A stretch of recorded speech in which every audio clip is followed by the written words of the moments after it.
Hi everyone. ఈ వీడియోలో మనము తెలంగాణ రాష్ట్రంలోని జోగులాంబ అమ్మవారి ఆలయం దర్శించుకున్నాము. సో, జోగులాంబ అమ్మవారి ఆలయానికి మనకు హైదరాబాద్ నుండి రెగ్యులర్‌గా ట్రైన్స్ ఉన్నాయి. కాచిగూడ స్టేషన్ నుంచి పొద్దున్నే ఒక ట్రైన్ ఉంది. సో, అది తీసుకొని మనము జోగులాంబ స్టేషన్ వరకు వెళ్ళొచ్చు.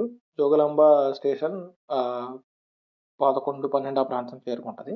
అక్కడి నుంచి మనం ఆటో తీసుకొని ఒక 10 కిలోమీటర్స్ ఉంటది స్టేషన్ నుంచి మెయిన్ ఆలయానికి, జోగులాంబ అమ్మవారి ఆలయం.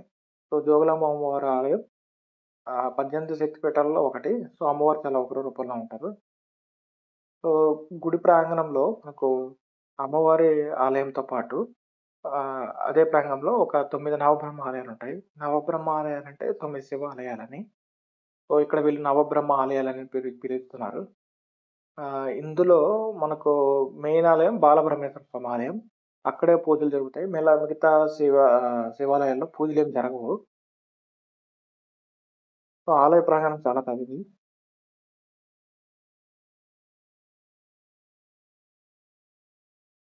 అక్కడి నుంచి మనము పాపనాశనం టెంపుల్, సంగమేశ్వర టెంపుల్‌కెళ్ళొచ్చు. మనకు ఆటోలు దొరుకుతాయి. ఒక ప్యాకేజ్‌లా మాట్లాడుకుంటే అయన్నీ తిప్పి చూపిస్తారు.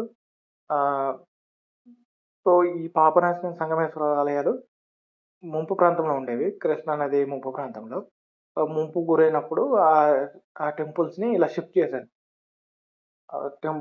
ఒక ప్రాంతానికి, సేఫ్ ప్రాంతానికి. సో, పాపనాశి టెంపుల్‌లో మనకు 22 శివాలయాలున్నాయి. అవన్నీ గూడా ఒక త్రిభుజాకారంలో ఉంటాయి. పెద్ద ప్రాంగణం అది బావుంది. ఇలా రకరకాల ఆకృతుల్లో మనకు లింగాలున్నాయక్కడ. చూడండి ఎన్ని ఆకృతుల్లో లింగాలున్నాయో మనకు.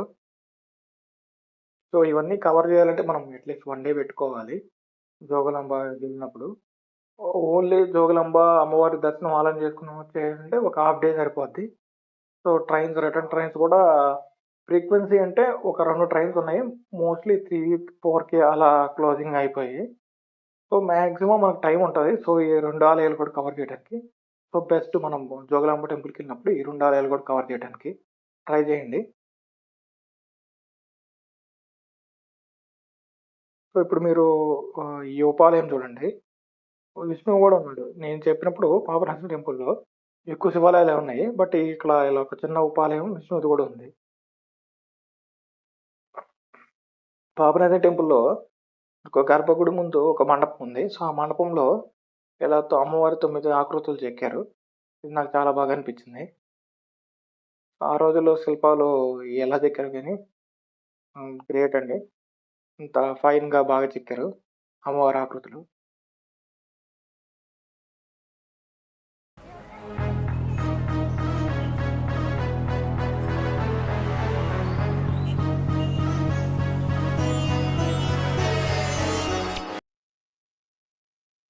ఆ అమ్మవారి ఆకృతి కూడా ఒకటుంది ఈ పాపనాశన టెంపుల్‌లో. సో, ఆ తర్వాత మేము సంగమేశ్వర టెంపుల్‌కెళ్ళాము. ఇందాక నేను చెప్పినట్టు ఇది గూడా ముంపుకు గురైనప్పుడు ఇక్కడ షిఫ్ట్ చేశారు. సో, ఈ ఆలయ ప్రాంగణం గూడా చాలా పెద్దది.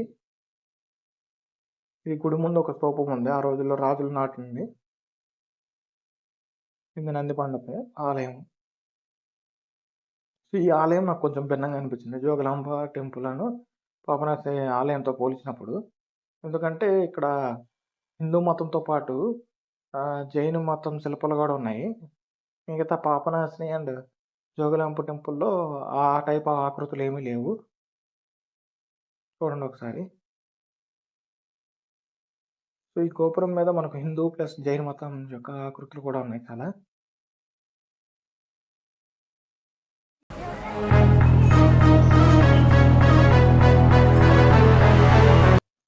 సో, మోస్ట్‌లీ ఒక 2 అవర్స్‌లో మేము కవర్ చేసాము ఈ 2 టెంపుల్స్ కూడా. ఆ తర్వాత మళ్ళీ జోగులాంబ స్టేషన్‌కొచ్చేసి ట్రైన్ మళ్ళీ నాకు 3:30కు, 4కి ఆ ప్రాంతంలో ఉంది. మళ్ళీ కాచిగూడ వచ్చేసాం రాత్రి.